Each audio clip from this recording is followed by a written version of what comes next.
আমাদের যারা আমাদের রাষ্ট্র চালাচ্ছেন তারা যদি ওই গান বাজনা কিছু না বোঝেন, গান বাজনাকে যদি কোনো মূল্য না দেন, তাহলে তো আমাদের করার কিছু নাই।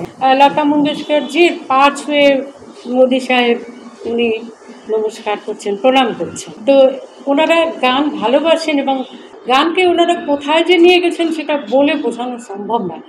আর গানের শিল্পীদের কথা বলছি, তেমন কেউ নাইও এখনো যে আমরা সবাই মিলে একসঙ্গে হয়ে, কেউই তো নাই, সবাই তো চলে গিয়েছেন। বিশেষ করে পুরুষ শিল্পী তো হাতে গোনা 2-3 জন ছাড়া কেউ নেই।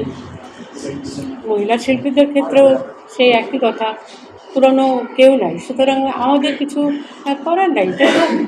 ইন্ডাস্ট্রি, ফিল্ম ইন্ডাস্ট্রি তো আমাদের হাতে না, বিশেষ করে গানের শিল্পীদের তো হাতে নাই। সুতরাং যারা প্রডিউসার, ডিরেক্টর আছেন, ডিস্ট্রিবিউটর, প্রডিউসার, তারাই ভাববেন। আমাদের দেশে তো শিল্পীদের তেমন কদর কোনোদিনও ছিল না, এখনও নাই। এবং আমাদের দেশে যারা যারা গানের জগতের লোক বলছি না, আমাদের যারা এই আমাদের রাষ্ট্র চালাচ্ছেন, তারা যদি ওই গান বাজনা কিছু না বোঝেন, গান বাজনাকে যদি কোনো মূল্য না দেন, তাহলে তো আমাদের করার কিছু নাই। আমরা জোর করে কিছু করতে পারবো না।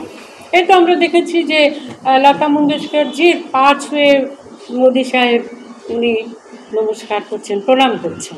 হ্যাঁ, তো ওনারা গান ভালোবাসেন এবং গানকে ওনারা কোথায় যে নিয়ে গেছেন সেটা বলে বোঝানো সম্ভব না। কিন্তু এটাকে আমরা কখনো আমাদের দেশে পেয়েছি? পাইনি। সরকারিভাবে সেরকম কত বড় বড় শিল্পী আমাদের দেশে ছিলেন, এখনও হয়তো 2-4 জন আছেন, কিন্তু সরকারিভাবে কোথায়? তাদেরকে কোনো স্বীকৃতি দিতে দেখি না।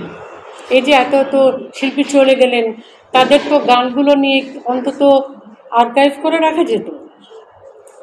সুবীর নন্দী হোক, অ্যান্ড্রু কিশোর হোক, পুরানো সবার কথা বাদই দিলাম, সে তো অনেক শিল্পীরা।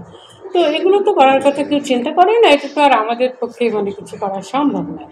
তো ওনারা সম্মান দিতে জানেন, শিল্পীকে সম্মান দেন।